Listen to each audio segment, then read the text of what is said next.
I'm Beth Whitworth, race car driving, quilt making, CPA firm owning, wife, mom, and boss. I'm here to help you build a business you love by sharing all of the good, the bad, the ugly, and the excellent sides of working in this industry. It's not always easy, but after many years, I can finally say it's worth it. Let me guide you on your journey to accounting with confidence.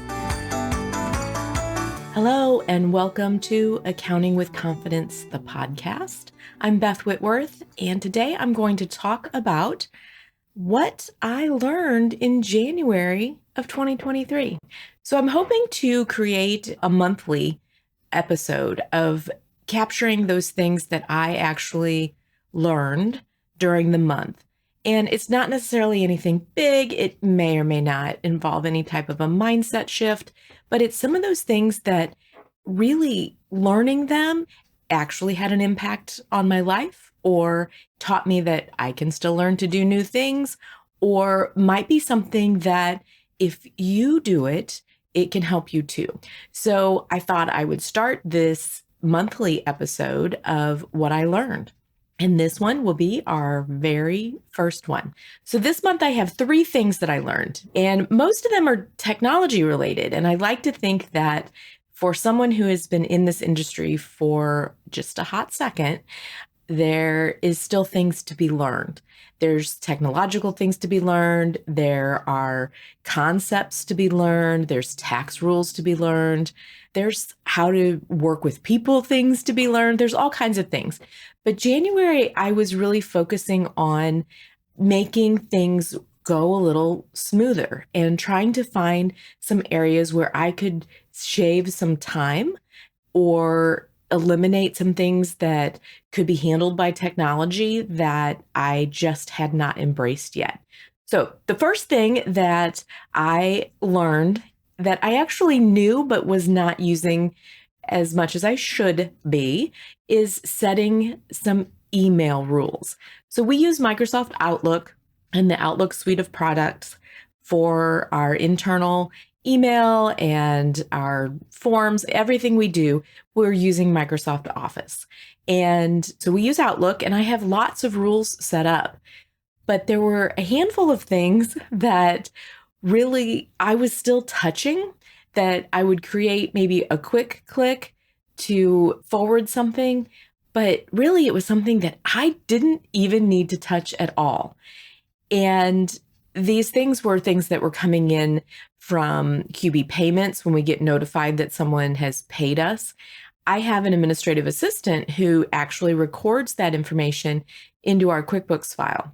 And I know there are probably some automations inside of QuickBooks Desktop that would automatically do this, but we're not there yet because had some issues in the past and trying to make all of that connect seamlessly. So instead, I make sure that when I get notified from QB Payments that a payment is made, I was forwarding that email to my administrative assistant, and then I was deleting the email. And then she was going in to QuickBooks and recording the payment.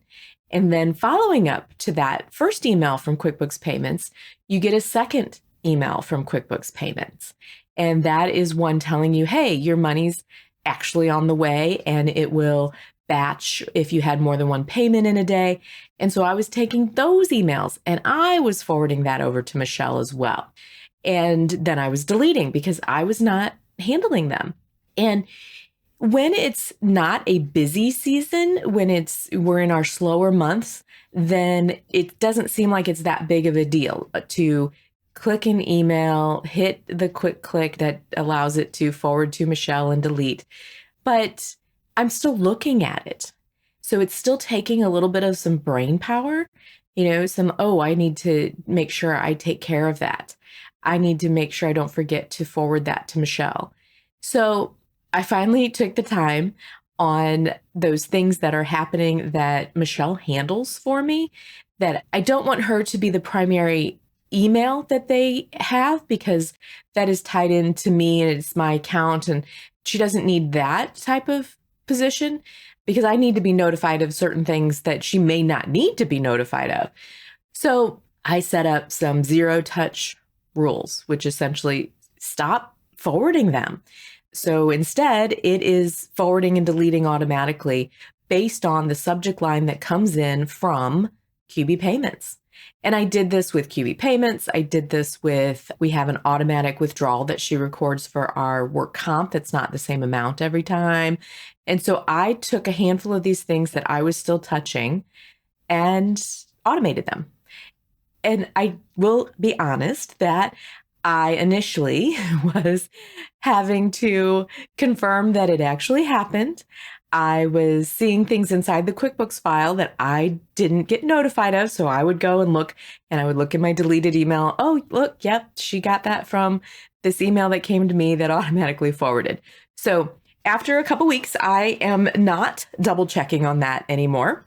And I feel like it's a few seconds, and it's not even a few seconds every day, but it is something that I no longer have to think about at all, just at all. And so that was one of the rules that like I said, I had rules, I just didn't have it going all the way. Were taking me out of it. The other thing I did relating to my email was to stop forwarding my personal email into my Outlook account. Now, I don't know about you, but I have accumulated multiple email accounts over the years, but my main account is the one that I use for business that my clients have. It is attached, to some of probably my personal bills, but I also had a Gmail account. I also have, probably have a couple of Gmail accounts, but I have one main Gmail account, and that was one that I would kind of use when our other email wasn't working very well, or I needed to do something inside of Google. There was many reasons to have it, and I've had it for years and years and years. And I immediately when I set it up, I had it forward to my Outlook account. Well, you guys all may experience this, that, around the holidays when you're starting to shop for gifts and you want to get the best deal and you're going to sign up to get the discount, the $5 off, the coupon for free shipping. And so you're signing up for websites that you actually don't really care about for the most part throughout the year. You're only doing it maybe to shop for a specific person. Well, I was accumulating so much spam and so many phishing emails and so many things that I was just deleting out of Outlook. Delete, delete, delete, delete. Didn't need this. This is just junk. And it wasn't always captured into my junk folder in Outlook. And so I had heard or read something that someone said to stop doing this. And I can't remember where it was, but it was sometime in January. And I thought, well, let's do that. Let's stop forwarding the Gmail account and see if it cuts down on my Outlook inbox enough to make a difference, to where I am not kind of plowing through all of the spam and the junk, and to get that one or two legitimate pieces of email that are coming through the Gmail account. So I stopped the forwarding. And when I went into Gmail, I had over 7,000 emails that had forwarded into my work email over the years that I had not touched, from signups and spam. And so I took the time at that point to totally clean out my Gmail to zero. So I deleted everything that was in there because it had, at that point, all been forwarded to my Outlook account. And so I had already made a decision on it. So I knew that anything sitting inside this Gmail account had already been dealt with, and I wanted to start from zero. So what I did was I deleted those, I stopped the forwarding, and now I go into my Gmail account once a week and see if there's anything important, a notification that was scheduled onto that email address for some reason. Anything, a lot of it is probably personal bill related, but it really highlights to me those things that maybe I should just go in and change the email address to my main email and actually just keep this Gmail account as kind of that spam account. And I only look at it once a week now and clean it out, and I can definitely see a difference inside of my Outlook.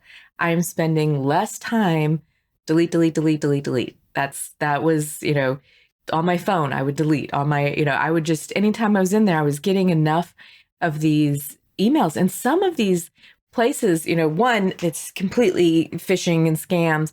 Two, Some of these places you signed up for just to get a Christmas gift are now emailing you 2 and 3 times a day, not a week, a day. And so I started, making sure that I was deleting those. Now, if anything was coming to my main account that I considered kind of advertising that I don't really need right now, because I'm the kind of person that if I'm going to go shopping for something, I don't need the email to remind me to go do it. I don't need them to remind me that there's a sale. There's always something when you're shopping online that you can find a deal for. So I don't need all the email reminders. So it also got me in a little bit of the habit this month of unsubscribing from those things that are still coming to my main email address that I don't really need for business. So I'm trying to save myself some time inside my inbox every single day.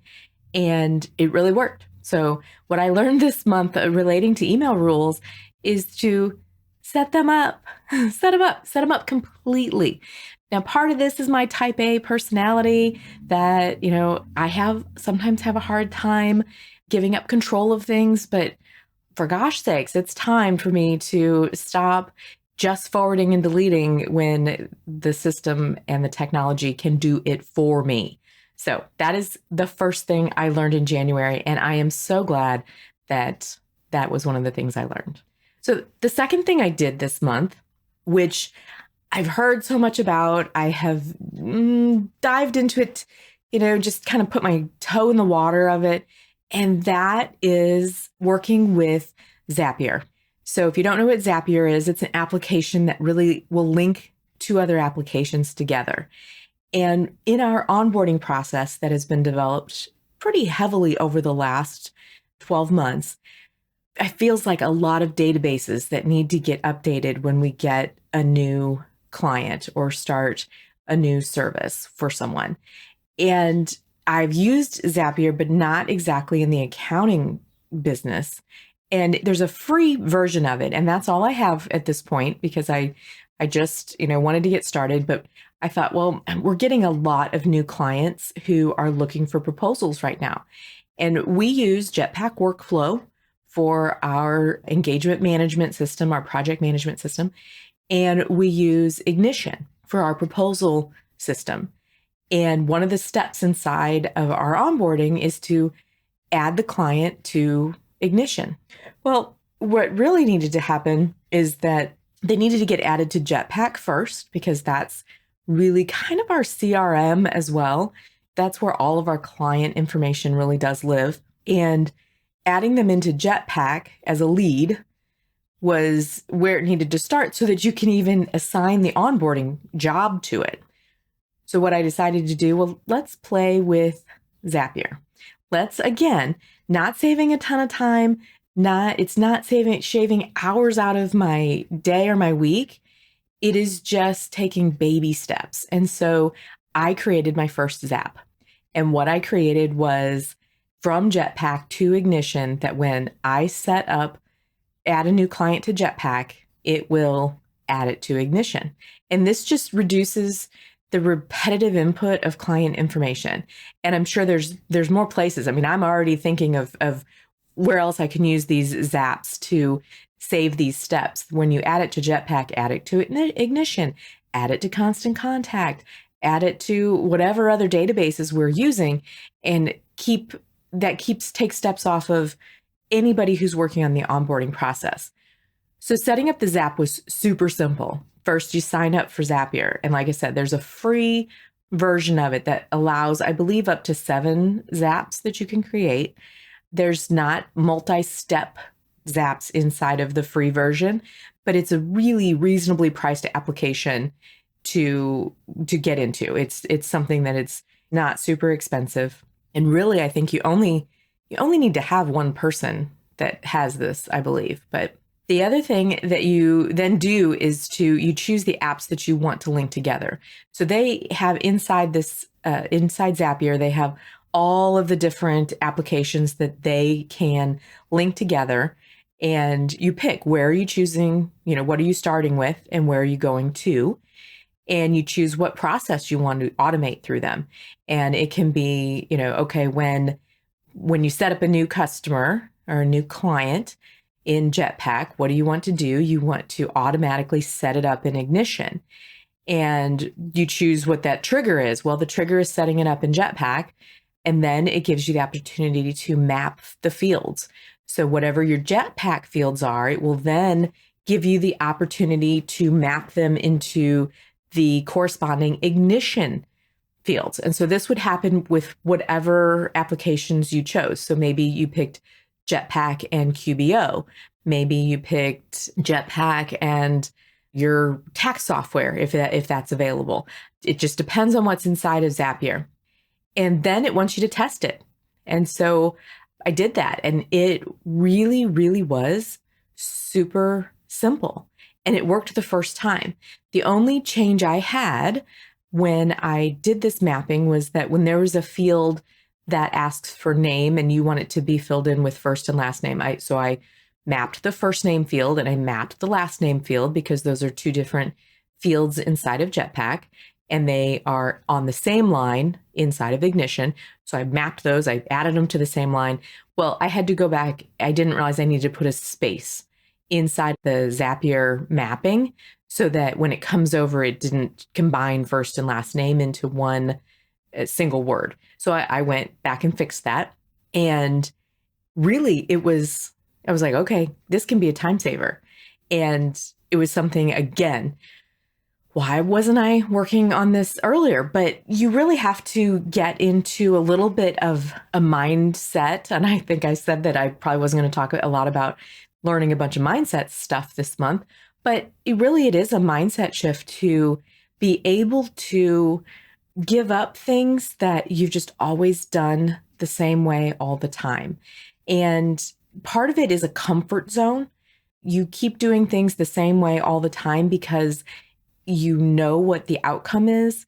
You know how to do it. You don't have to train your brain to learn something new. And that's why I think doing these monthly episodes of kind of sharing with you what I have learned each month is important, because that is something that we have to keep learning. That is one of the values of our company, is learning. And it is one of my personal values, is to always be learning. And some of these things that we learn, we are initially resistant to. So when I get into these things and I'm like, okay, that was so easy. Why wasn't I doing it more? Why wasn't I doing it at all? And now I'm like, okay, where else can we use it? So the next step I'm envisioning is that when we get an Ignition proposal that's accepted inside of Ignition, I want to set up a Zap to take all of those services that we're providing based on the proposal and send it over to set up the jobs inside of Jetpack. So if we have a proposal that we're going to do monthly accounting and a business tax return and 1099s. So I want it to automatically go into Jetpack and set those jobs up for that particular client. And that would be huge. That would start to be saving my team real time. So that's exciting. Now, one of the downfalls I have, and it may not apply to you, but I am still a QuickBooks Desktop user. Don't ask me why. I have my reasons, but right now we are still in QuickBooks Desktop. It is hosted, so I am, in the cloud with it, but we use desktop, and Zapier does not sync to QuickBooks Desktop. It does sync to QuickBooks Online, however, and I believe it connects with Xero. I didn't look to see if it connects with Wave apps or not, but it's definitely something worth checking out, especially if part of your onboarding process involves multiple databases, which in our line of work, that seems to be somewhat inevitable to have multiple databases. There is not one system that I have found that can house everything. You can't have your project management, your accounting, your proposals, and your email service provider. It's very difficult, if not impossible, to have those in one application, which means you probably have at least one issue that you could use Zapier for. So I recommend it. I will let you know how that goes if I get some more Zaps going and see how that really affects our game as far as getting clients onboarding. Now, for us, we're in a growth mode. And so we are taking new clients. And so when we can shave time off of that onboarding process, for the team, especially going into this very busy season of the year. It's definitely worth it. So I am definitely going to keep plugging away at working with Zapier and figuring out ways that we can incorporate it into our processes. Now, the third thing I learned, and this is the last thing I learned, and this is sort of a technical thing that I'll admit that I knew about it, but had never actually set it up. Now, I have come from a background of QuickBooks Desktop. I've been in QuickBooks Desktop since I started in the accounting world, in mid-90s, we should say. So in the mid-90s, and when I was using QuickBooks, I was using QuickBooks Desktop. QuickBooks Online didn't even exist yet. They did roll out a QBO version sometime in the 2000s that was not great and wasn't recommended and didn't do a whole lot of things. And now, obviously, we are in the world of QBO is outselling desktop, I'm sure. All the statistics go towards QBO is where everybody's going. And I have always been someone who has said, yes, I'm going to work with what the masses are using because that is where the people need the help. Just because it's advertised that you don't need to know accounting or bookkeeping to use QuickBooks doesn't mean that you don't need to know something or someone who can help you with it. So I've always embraced whatever Intuit puts out as far as technology.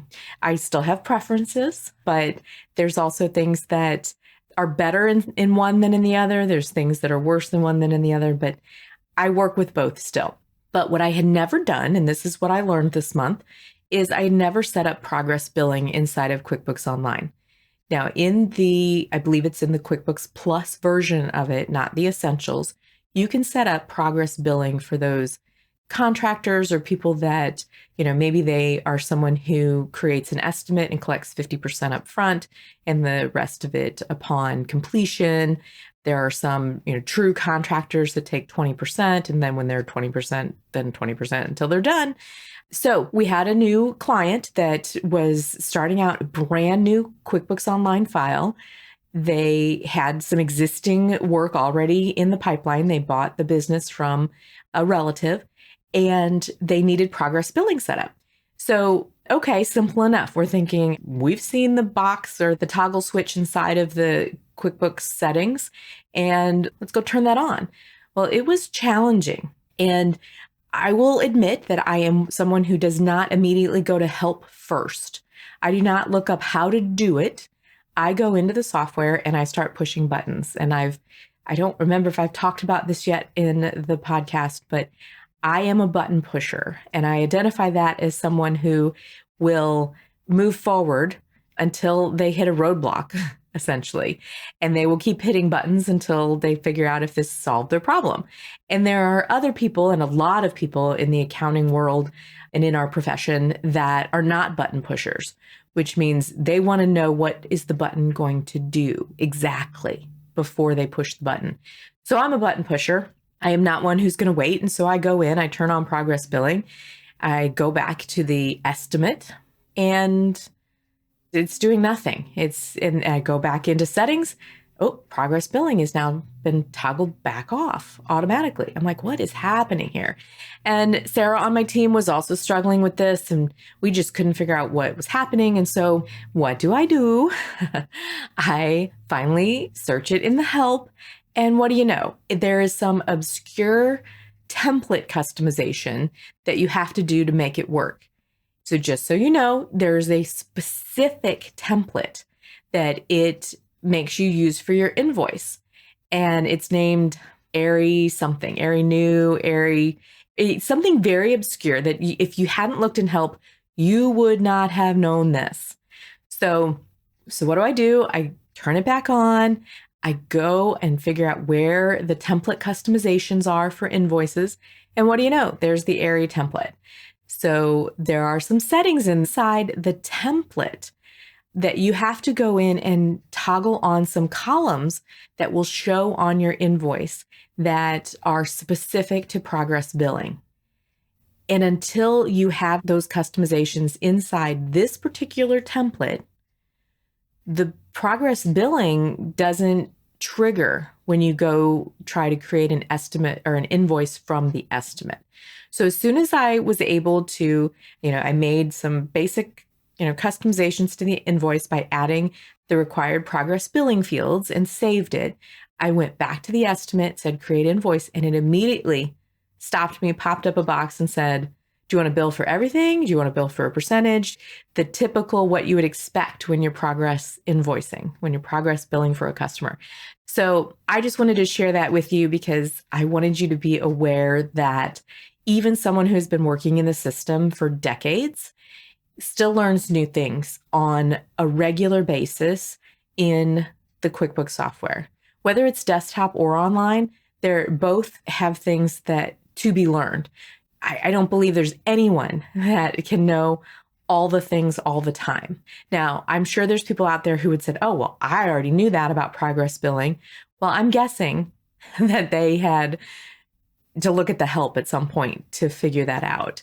It's definitely was something that I felt was buried a little bit inside of it.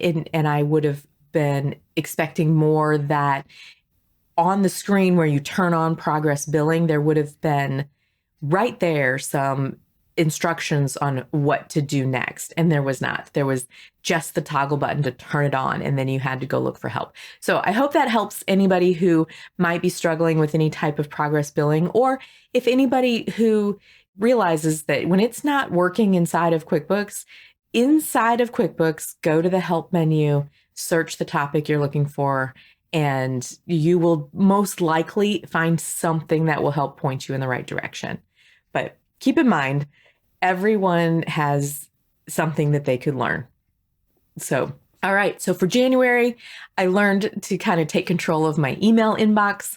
I learned how to make my first Zap, and I learned how to turn on progress billing in QuickBooks Online. I'm sure there were more things that I learned, but those three things, I think just in a month even, that's a lot of new things to do. So I'm kind of excited. I'm excited about having this episode as something that I'm going to do monthly, because that gives me the opportunity during the month when I have, sort of actually tackled something and created something new, or been able to learn something and it worked, that I'm going to jot that down and I'm going to keep it for the next episode. So at the end of February, you should be expecting to hear what I learned this month. And I hope that you found this helpful, and I hope that everybody has a great week. And if you need me, you know where to find me. Thanks for listening. I always end my weekly team meetings with "Have a great week. If you need me, you know where to find me." And I realized I said that. And with this whole podcasting thing, it's new, and you may not know where to find me. Go to accountingwithconfidence.com, and while you're there, sign up for 6 easy ways to reclaim time in your accounting firm, and that will keep us connected. Have a great week.